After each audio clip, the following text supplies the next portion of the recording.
Ganon yan. Ano yan, tudyok?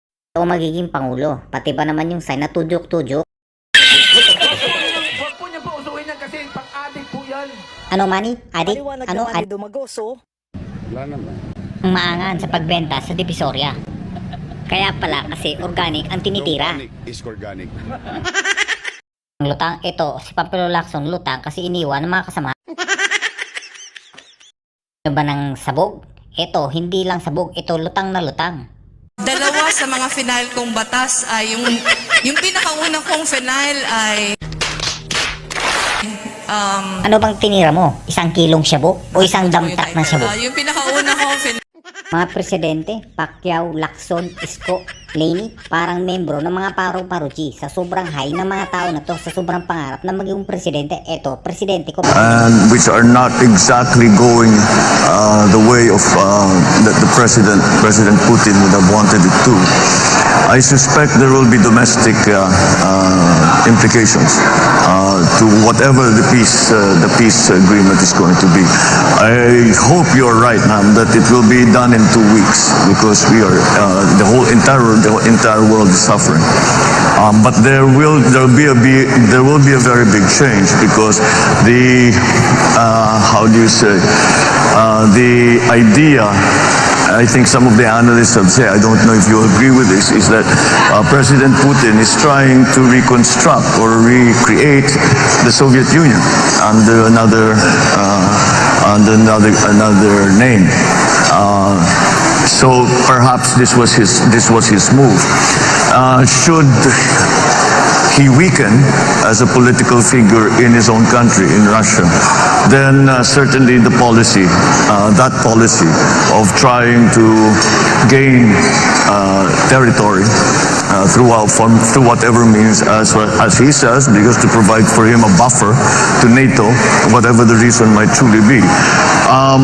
I think that will have to be re-studied by whoever will be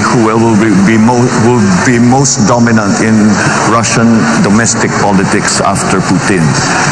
So yes, I believe there will be a new world order, and I think I am certain that Tehran and Beijing are watching very, very closely what will happen to Ukraine. There will be a geopolitical balance of power.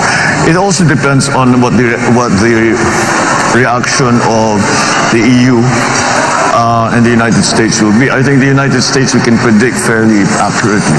EU is in a more difficult spot simply because they are highly dependent for their energy to Russia, and how they will balance that. I know that the President Biden has just signed with the EU a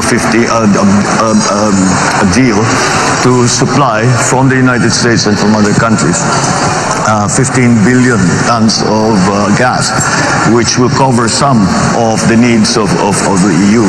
But again, that's not something that can instantly be made to instantly be applied. There will be a transition period because it is a very large economic infrastructure that has been developed for Europe to take advantage of the gas supplies out of Russia. These are all terribly large forces, and inevitably it will change things. Yeah, but it seems like you have a more dire scenario, future scenario in mind. But what I have used really is from a content analytical perspective, using events data analysis, meaning I'm paying attention to the verbs being used by the negotiators. And this is not Pollyannish, by the way, Mr. Marcos. It's just that I feel that Putin will not allow the conflict to spill over. It will encapsulate within the Ukraine conflict area. Yeah. And that, yes, I still believe that within the next 2 weeks you have a peace agreement. I sincerely hope so, because misunderstandings, mistakes can occur.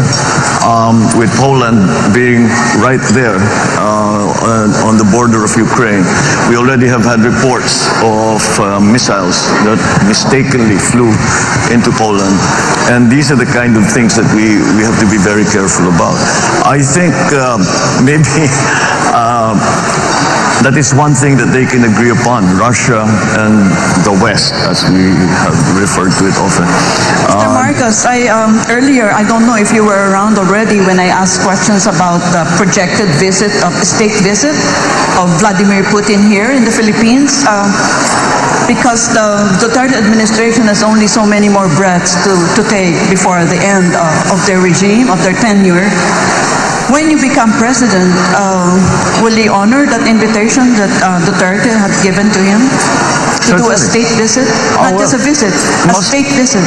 Well, certainly. Why not? We have diplomatic relations with Moscow. We should continue to honor that agreement that we have with Russia, and we must continue to again cultivate the relationships that are beneficial to the country. And it's not, as long as we make our position very clear that self-determination is an important principle as far as the Philippines is concerned, and in that context, then we can still speak on many other subjects with Russia. Yeah, so that means you are not telegraphing something to the United States of America by welcoming Vladimir Putin in a state visit. It need not be Russia or Vladimir Putin, any country.